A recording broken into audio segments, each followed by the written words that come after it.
आराध्य देव के चरणों में वंदन। आदरणीय समणी जी, उपस्थित भाइयों तथा बहनों, जैन तत्व विद्या का हमारा वाचन चल रहा है। इसके अंतर्गत हमने प्रथम वर्ग में 25 बोल जो थे उनकी चर्चा हमने कंप्लीट की। आज से हम जैन तत्व विद्या का जो दूसरा वर्ग है उसमें हम पहला बोल है उसकी हम चर्चा करेंगे। तो जो दूसरा वर्ग है इसमें भी 25 बोल है। पहले वर्ग में तो हमने चर्चा की थी जीव तत्व के बारे में, यानी जीव तत्व से संबंधित अनेक दृष्टियों से हमने चर्चा की। और जीव का प्रतिपक्ष क्या है? अजीव है। तो हम दूसरे वर्ग में अजीव से संबंधित चर्चा करेंगे। अजीव का मतलब होता है जिसमें चेतना नहीं होती है। तो अजीव के कितने प्रकार हैं? 2 प्रकार हैं। कौन कौन से? अरूपी और रूपी। अरूपी किसे कहते हैं, रूपी किसे कहते हैं, इसकी डेफिनेशन है। अरूपी का मतलब होता है जिसका कोई शेप नहीं होता है, आकार नहीं होता है। अरूपी को हम देख नहीं सकते हैं।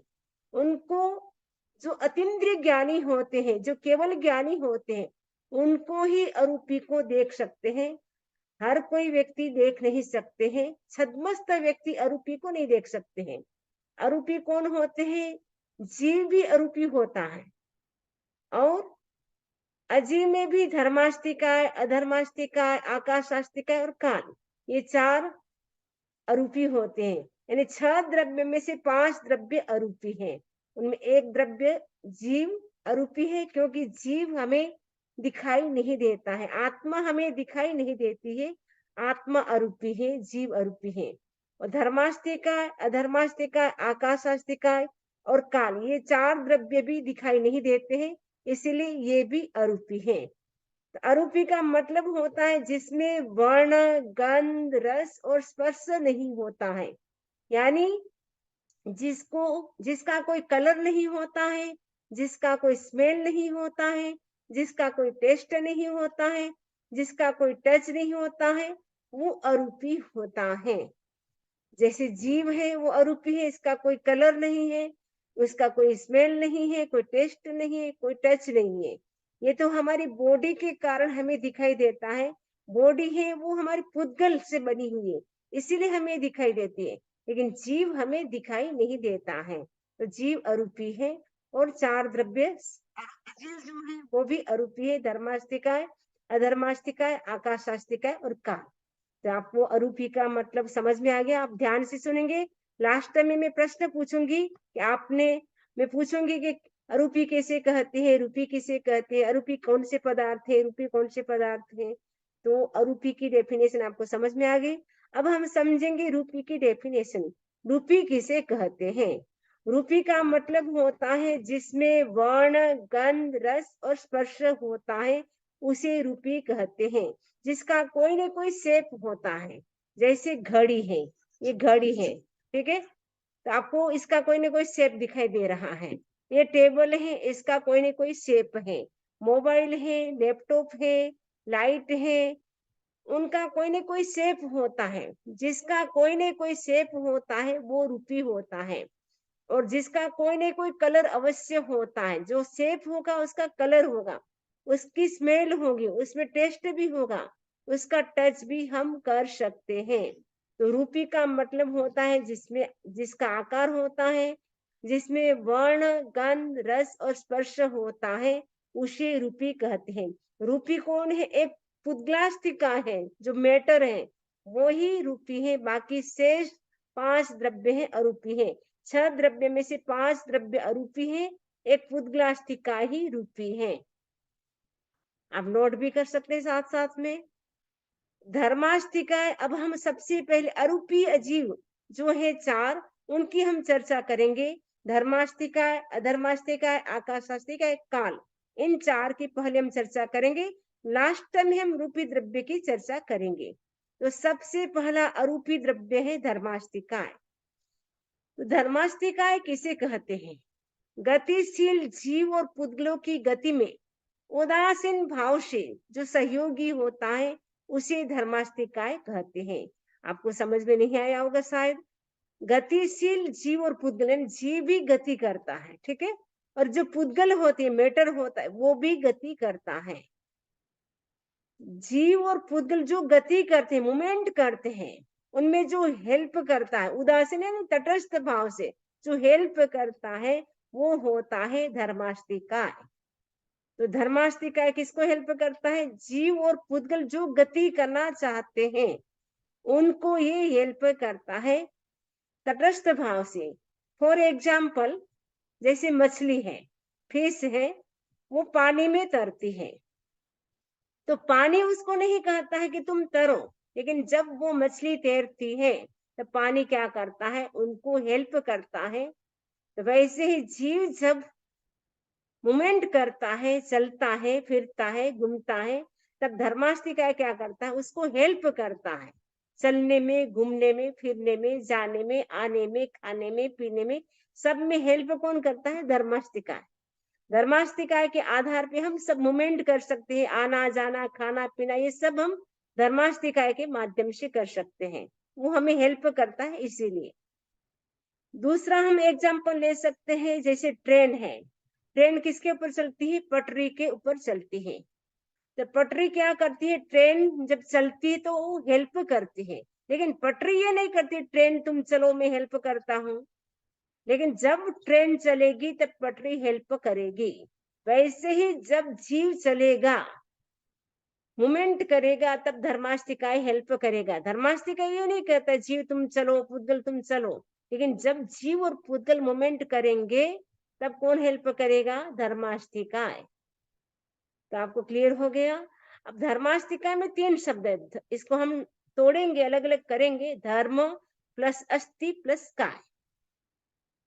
तो धर्म का मतलब होता है स्वभाव, अस्ति का अर्थ है त्रैकालिक पदार्थ। त्रैकालिक यानी तीनों कालों में जिसका अस्तित्व होता है, एग्जिस्टेंस होता है तीनों कालों में, उसे अस्थि कहा जाता है। जैसे धर्मास्तिका है, वो पास्ट में भी था और प्रेजेंट में भी है और फ्यूचर में भी होगा। और काय का अर्थ है प्रदेश समूह।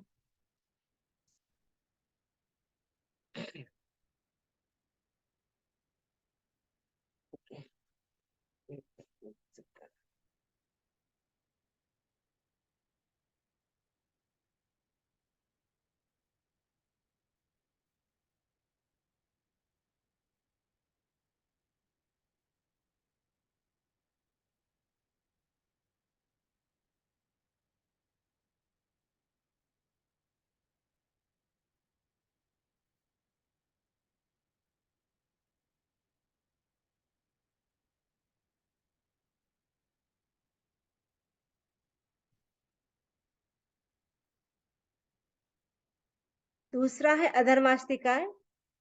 अधर्मास्तिकाय क्या करता है? जीव और पुद्गल जो स्थिति करते हैं, यानी जब स्थिर रहते हैं, उनको ये हेल्प करता है अधर्मास्तिकाय।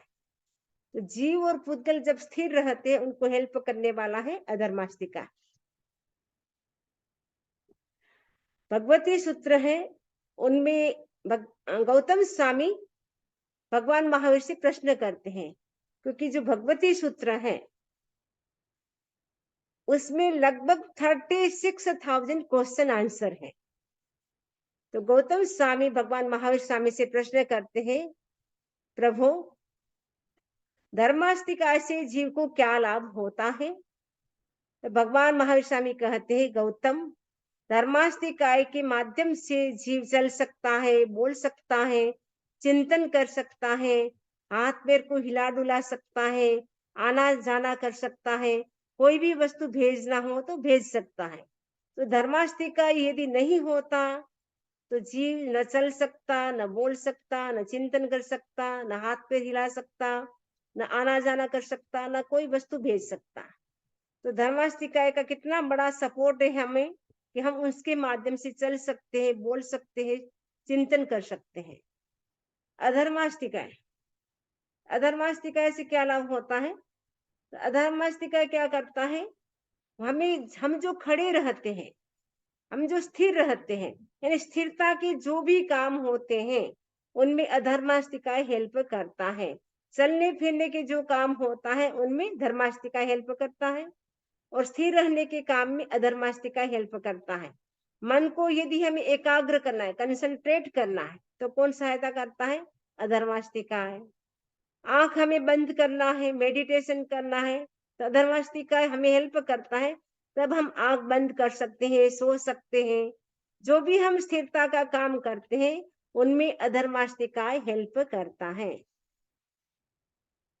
आकाशाष्टिकाय, आकाशाष्टिकाय किसे कहते हैं? सब पदार्थों को आश्रय देने वाला, यानी इस संसार में जितनी भी पदार्थ है, जीव और अजीव, सबको आश्रय देने वाला कौन है? आकाशाष्टिकाय। आकाशाष्टिकाय उसके दो प्रकार हैं, लोकाकाश और अलोकाकाश। लोकाकाश जिसमें धर्माष्टिकाय अधर्माष्टिकाय द्रव्य है, और उसके साथ साथ जीव भी है, पुद्गल भी है। और जीव और पुद्गल की गति कहाँ तक हो सकती है? जहां तक धर्माष्टिकाय अधर्माष्टिकाय है, यानी जहां तक धर्माष्टिकाय अधर्माष्टिकाय की गति होती है वहां तक ही जीव और पुद्गल की गति होती है। यानी जहां धर्माष्टिकाय अधर्माष्टिकाय होता है वहीं जीव और पुद्गल की गति हो सकती है। जहां धर्माष्टिकाय अधर्माष्टिकाय नहीं होता है वहां जीव और पुद्गल की गति भी नहीं हो सकती। और आकाशाष्टिकाय दूसरा है अलोक। आकाश के दो भेद कर दिए, लोकाकाश और अलोकाकाश। तो लोकाकाश में तो 6 द्रव्य होते हैं, लेकिन जो अलोकाकाश होता है उसमें केवल एक आकाश ही होता है। इसमें और कोई भी द्रव्य नहीं होता है। धर्माष्टिकाय अधर्माष्टिकाय नहीं होता है, इसलिए जीव और पुद्गल भी वहां तक गति नहीं कर सकते हैं। इसलिए जो जीव मोक्ष होते हैं, मोक्ष जाते हैं, वो कहाँ ठहर जाते हैं? लोक के अग्रभाग में ही वहां ठहर जाते हैं। अलोक आकाश में वो नहीं जा सकते हैं, क्योंकि वहां तक जीव और पुद्गल की गति नहीं होती है। धर्माष्टिकाय अधर्माष्टिकाय न होने से अलोक आकाश में जीव और पुद्गल की गति नहीं होती है। इसलिए सिद्ध होने वाले, मुक्त होने वाले जीव भी लोक के अग्रभाग में ही स्थिर हो जाते हैं, उसके आगे वे भी गति नहीं कर पाते हैं। काल जो तत्व पदार्थों के परिवर्तन का हेतु है वो काल है। जो पदार्थ के परिवर्तन का, यानी जो नया पुराना जो भी होता है वो किसके आधार पे होता है? काल के आधार पे होता है। यदि काल नहीं होता तो कोई भी वस्तु नई पुरानी नहीं होती। हम अपने पर ही देखें, जीव और पुद्गल दोनों के ऊपर वर्तन करता है। काल है, जीव के ऊपर भी वर्तन करता है और अजीव के ऊपर भी वर्तन करता है। जीव के ऊपर कैसे? जैसे हम बच्चे थे, उसके बाद युवा हो गए, और कुछ समय के बाद या कुछ वर्षों के बाद ओल्ड एज में भी आ जाएंगे। तो ये किसके आधार पे होता है? काल के आधार पे। कोई कहता है हम 25 साल के हो गए, कोई बोलता है 30 साल के, कोई 50 साल के। ये सब हम किसके आधार पे कहते हैं? काल के आधार पे कहते हैं। यदि काल नहीं होता तो हम बता भी नहीं सकते कि हम कितने साल के हुए हैं। तो काल के आधार पे ही बच्चे से बूढ़ा बनता है, बच्चे से युवा बनता है, वो सब काल के आधार पे होता है। और जो पुद्गल है उसके ऊपर भी काल वर्तन करता है। कोई वस्तु सपोज आप नई खरीद के लाए, ठीक है, आप सपोज एक नई ड्रेस लेके आए, तो नई ड्रेस लेके आए और वो आप 5 साल के बाद आप खोलते हैं तो वो ड्रेस कैसी हो जाती? पुरानी हो जाती है। आप क्या बोलते? 5 साल पहले की ड्रेस है इसीलिए आपको ऐसी लग रही है। तो वो किसके आधार पे आपने बताया? कि काल के आधार पे बताया कि 5 साल पुरानी है। तो काल के आधार पे क्या होता है? जीव और पुद्गल में निरंतर परिवर्तन होता रहता है। तो काल के कितने प्रकार हैं? 2 प्रकार हैं। कौन कौन से? निश्चय काल और व्यवहारिक काल। निश्चय काल कहाँ होता है? ढाई द्वीप के बाहर, जहां निश्चय यानी फिक्स, वहां फिक्स रहता है। जहां दिन है वहां दिन रहेगा, जहां रात है वहां रात रहेगी। यानी चंद्र जहां है वह हमेशा रात रहेगी, जहां सूर्य है वह हमेशा दिन रहेगा। ये फिक्स है। निश्चय काल यानी फिक्स काल, वह फिक्स समय है। फिक्स है कि वहां रात ही रहेगी, वहां कभी दिन होगा ही नहीं। दिन है वहां, सूर्य है वो दिन ही रहेगा, वहां कभी रात नहीं होगी, क्योंकि वहां पे चंद्र और सूर्य है, वो मूवमेंट नहीं करते हैं, गति नहीं करते हैं, फिक्स है। इसलिए वो है निश्चय काल। व्यवहारिक काल है वो ढाई द्वीप में है। निश्चय काल है वो ढाई द्वीप के बाहर है। तो व्यवहारिक काल है वो ढाई द्वीप में है। तो ढाई द्वीप कौन से हैं, इसकी चर्चा हमने की थी। जम्बू द्वीप, धात्रिखंड द्वीप और अर्ध पुष्कर द्वीप, ये है ढाई द्वीप। तो ढाई द्वीप में ही ये चंद्र और सूर्य मूवमेंट करते हैं। इसके आधार पे ढाई द्वीप में दिन और रात का व्यवहार होता है। अभी जैसे रात चल रही है, फिर सूर्य होगा, तो हम बोलेंगे अभी दिन हो गया है। तो ये दिन और रात का व्यवहार कहाँ होता है, ढाई द्वीप में ही होता है। तो ढाई द्वीप में 15 क्षेत्र भी आ जाते हैं। 15 क्षेत्र, 5 भरत, 5 ऐरावत, 5 महाविद्य। तो हम लोग किस में जीते हैं, भरत क्षेत्र में जी रहे हैं, दक्षिण भारत में हम जी रहे हैं। ठीक है, तो हमारे यहाँ पर भी सूर्य आता है और चला जाता है, फिर चंद्रमा आता है, फिर दिन, फिर रात, रात के बाद दिन, ये क्रम निरंतर चलता रहता है। तो व्यवहारिक काल जहाँ होता है, वह चंद्र और सूर्य क्या करता है, मूवमेंट करते हैं, और ढाई द्वीप के बाहर कोई मूवमेंट नहीं करते हैं। तो ये व्यवहारिक काल केवल ढाई द्वीप में ही होता है। और इसके आधार पे हम बोलते हैं 1 घंटा हो गया, 2 घंटा हो गया, 3 घंटा, 5 घंटा, 10 घंटा, ऐसे करके 24 घंटा होता है, तब बोलते एक दिन रात हो गया। फिर 2 दिन, फिर एक, ऐसे करके 7 दिन बीतता है, तब बोलते एक वीक हो गया।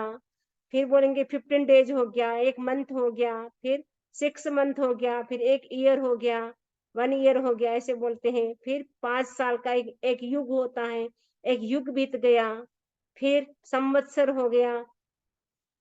फिर ऐसे करते करते 100 साल, 200 साल, 500 साल, फिर पल्लोपम, सागरोपम, ये सारा किसके आधार पे होता है, व्यवहारिक काल के आधार पे होता है। तो व्यवहारिक काल होता है, वहां सब ये समय का हिसाब किताब होता है। तो व्यवहारिक काल के आधार पे हम बोलते हैं कि संख्यात समय बीत गया, असंख्यात समय बीत गया, या अनंत काल बीत गया। हम बोलते हैं कि संसार में परिभ्रमण करते करते हम सबको अनंत काल बीत गया है। वो किसके आधार पे कहते हैं, हम व्यवहारिक काल के आधार पे कहते हैं। तो व्यवहारिक काल है, इसीलिए हम कहते हैं कि हमें इतना समय बीत गया। संख्यात काल का मतलब है जिसको हम काउंट कर सकते हैं। असंख्यात समय का मतलब है जिसको हम काउंट नहीं कर सकते हैं। तो अनंत काल का मतलब होता है एंडलेस, जिसका कोई एंड नहीं, वो अनंत काल होता है। तो ये सारे जो हमने भेद किए वो व्यवहारिक काल के आधार पे होता है। निश्चय काल में ऐसा कुछ भी नहीं होता है, क्योंकि वहां मूवमेंट ही नहीं करते हैं, तो वैसा का वैसा समय रहता है, उसमें कोई चेंज नहीं होता है। तो समय को हम एग्जाम्पल से समझ सकते कि समय कितना सूक्ष्म है। काल को हम समय भी कहते हैं, तो समय कितना है, सूक्ष्मतम भाग, काल का सूक्ष्मतम भाग है वो समय है। तो समय कितना छोटा है, यानी एक हम आंख बंद करते हैं, खोलते हैं, उसमें असंख्य समय बीत जाते हैं। आपने अ बोला, अ, आ, ई, इतना सा बोला, उसमें असंख्य समय बीत गया। उसको हम एग्जाम्पल से समझ सकते हैं। जो आगमों में ये एग्जाम्पल मिलते हैं, भगवती सूत्र आदि आगमों में, उनमें एग्जाम्पल दिया है। बहुत सुंदर एग्जाम्पल है कमल पत्र का, यानी लोटस है, वो लगभग 100 उसकी लीव्स है, पत्तियां हैं। उसमें कोई व्यक्ति एक सुई डाल करके उसका छेदन करता है, तो हमें क्या लगता है कि एक साथ उसने सुई को डाला और उसका छेदन कर दिया। ऐसा नहीं, 1 बाय 1, एक पत्ते में गया, फिर दूसरे में सुई गई, फिर तीसरे में, ऐसे करके लास्ट में 100 में आई, तब जा करके पत्ते का छेदन हुआ। लेकिन देखने वाले को क्या लगता है, एक साथ सुई चली गई। तो समय है बड़ा सूक्ष्म है। तो कमल पत्र का उदाहरण से समझ लिया कि समय कितना सूक्ष्म है। एक 100 लोटस है, उसमें 100 लीव्स हैं, उसमें किसी ने सुई डाली और एक साथ उसमें आर पार हो गई, तो हमें लगता है कि एक समय में चली गई, लेकिन नहीं, ऐसा नहीं, एक साथ नहीं गई, 1 बाय 1 गई है। तो कमल पत्र का उदाहरण, दूसरा उदाहरण दिया है जीर्ण वस्त्र का, यानी एकदम ओल्ड वस्त्र हो गया, एकदम पुराना हो गया है। तो उस पर जो वो जो ओल्ड क्लॉथ है, उसमें कोई 32 साल का युवक है, वो आता है, उसको एक साथ फटाफट फाड़ देता है। तो हमें क्या लगता है कि एक साथ उसने फाड़ दिया, लेकिन ऐसा नहीं। वो जो वस्त्र होता है, कपड़ा होता है, वो कैसे बनता है? धागे से बनता है।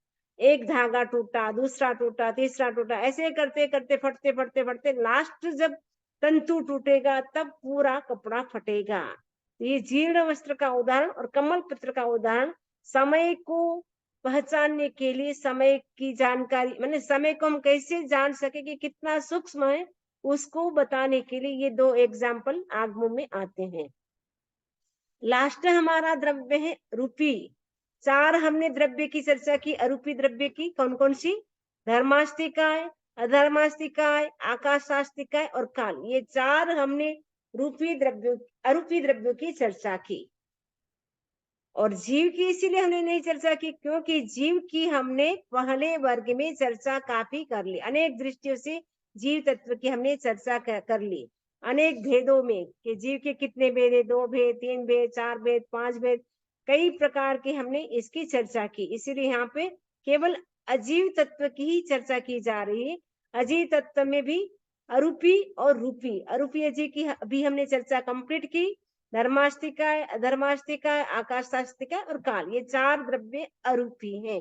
वो दिमाग में आप सेट कर ले कि ये 4 द्रव्य अरूपी हैं, क्योंकि वो हमें दिखाई नहीं देते हैं। धर्मास्तिकाय भी हमें दिखाई नहीं देता है, हम चलते हैं फिरते हैं, लेकिन हमें नहीं लगता है कि हमें धर्मास्तिकाय हेल्प कर रहा है, लेकिन धर्मास्तिकाय हेल्प करता है, तभी हम चलते हैं फिरते हैं। और अधर्मास्तिकाय के माध्यम से हम स्थिर रहते हैं, बैठने का काम कर सकते हैं, मेडिटेशन कर सकते हैं, आंख बंद कर सकते हैं, सो सकते हैं, वो सब हम अधर्मास्तिकाय हेल्प करता है, तब हम कर सकते हैं। आकाशास्तिकाय हमें क्या करता है? स्थान देता है। जब भी हम बैठते हैं, तब हमें स्थान कौन देता है? आकाशास्तिकाय। यदि आकाशास्तिकाय हमें स्थान न दे, हम बैठ भी नहीं पाते। आकाशास्तिकाय का भी हमारे पे बड़ा उपकार है, धर्मास्तिकाय, अधर्मास्तिकाय का भी बड़ा उपकार है, काल का भी बड़ा उपकार है। काल हमारे पे वर्तन करता रहता है, तो काल के आधार पे हम जानते हैं कि 1 घंटा बीत गया, अब हमें एक-एक समय का उपयोग करना है, अब हमें सामयिक करना है। यदि काल नहीं होता तो सामयिक भी कैसे करते? क्योंकि 48 मिनट की सामयिक होती है, तो कैसे हमें पता चलता कि हमारी सामयिक आई कि नहीं आई? तो काल का भी बड़ा हमारे पे उपकार है कि काल के आधार पे हम जागरूक रहते हैं कि अब हमें प्रमाद नहीं करना है। भगवान कहते हैं समयम गोयम मा पमाए, हे गौतम एक क्षण भी प्रमाद मत करो। ये समय बड़ा बलवान है, बड़ा मूल्यवान है, एक एक समय का उपयोग करना है। ये भगवान कहते हैं कि जो व्यक्ति धर्म करता है, उस व्यक्ति की रात्रियां सफल होती है। जो व्यक्ति धर्म नहीं करता है, उस व्यक्ति की रात्रियां निष्फल चली जाती हैं। तो हमें क्या करना है? मनुष्य जीवन मिला है, उसका हमें बेनिफिट लेना है, लाभ लेना है। तो अजीव तत्व की हमारी चर्चा कंप्लीट हुई। अब है अजीव तत्व के अंतर्गत हमने अरूपी अजीव की चर्चा कंप्लीट की। अब हम करेंगे रूपी द्रव्य की। रूपी द्रव्य मात्र एक ही है, पुद्गलास्तिकाय, जिसको हम मेटर कहते हैं। तो पुद्गलास्तिकाय यानी जिसमें वर्ण, गंध, रस और स्पर्श होते हैं, यानी जिसका कोई न कोई टेस्ट होता है, कोई न कोई कलर होता है, कोई न कोई स्मेल होती है, और जिसका अनुभव किया जा सकता है, यानी टच कर सकते हैं, वो होता है पुद्गलास्तिकाय। वर्ण, गंध, रस, रस स्पर्शवान पुद्गलः, जिसमें वर्ण, गंध, रस और स्पर्श होता है, उसे पुद्गल कहा जाता है। ये जो पुद्गलास्तिका है, उसके भी 2 भेद हैं, परमाणु और स्कंद। परमाणु है वो सबसे छोटी इकाई है, परमाणु, परमाणु है वो पुद्गल की सबसे छोटी इकाई है। परमाणु भी बहुत सूक्ष्म है, जिसको हम आंखों से नहीं देख सकते हैं परमाणु को। और परमाणु कब बनता है? जब पुद्गल से अलग हो जाता है, तब वो परमाणु बनता है। जब तक वो पुद्गल के साथ जुड़ा हुआ है, तब तक वो स्कंद या प्रदेश के रूप में रहता है, लेकिन जैसे ही वो अलग हो जाता है तो वो परमाणु हो जाता है। तो परमाणु भी यद्यपि मूर्त है, रूपी है, फिर भी हमें दिखाई नहीं देता है, क्योंकि वो बड़ा सूक्ष्म होता है। और जो स्कंद होता है वो सबसे बड़ा होता है, उद्गल का सबसे बड़ा भाग। वो कौन सा होता है बड़ा? अचित महास्कंद। अचित महास्कंद है पुद्गल का सबसे बड़ा होता है। अचित महास्कंद पुद्गल का सबसे बड़ा रूप है। ये अचित महास्कंद कब होता है, कहा जाता है? जब केवली समुद्घात करते हैं, केवल ज्ञान जब हो जाता है, उसके बाद लगता है कि आयुष्य कर्म तो थोड़ा है, लेकिन कर्म बहुत ज्यादा है, वेदनीय नाम गोत्र। उनको लेबल में लाने के लिए केवली भगवान क्या करते हैं? केवली समुद्घात करते हैं। तो केवली समुद्घात करते हैं, तब अपने शरीर से क्या करते हैं? जो पुद्गल होते, कर्म पुद्गल, उनको पूरे लोक में फैला देते हैं। जो पुद्गल होते हैं, शरीर से जो निकलते पुद्गल, वो अचित होते हैं। इसीलिए वो अचित महास्कंद कहलाता है, और पूरे लोक में वो फैल जाते हैं। जहां जहां खाली स्पेस होता है, पूरे लोक में वो भर जाते हैं। वो अचित महास्कंद होता है, वो सबसे बड़ा होता है पुद्गल का रूप। और परमाणु होता है, वो सबसे छोटी इकाई होती है।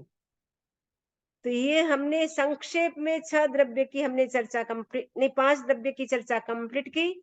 उनमें 4 द्रव्य अरूपी, धर्मास्तिका, अधर्मास्तिका, आकाशास्तिका, काल, और एक पुद्गल द्रव्य है वो रूपी। तो रूपी इसीलिए है कि उनमें वर्ण, गंध, रस, स्पर्श पाए जाते हैं, इसीलिए वो रूपी।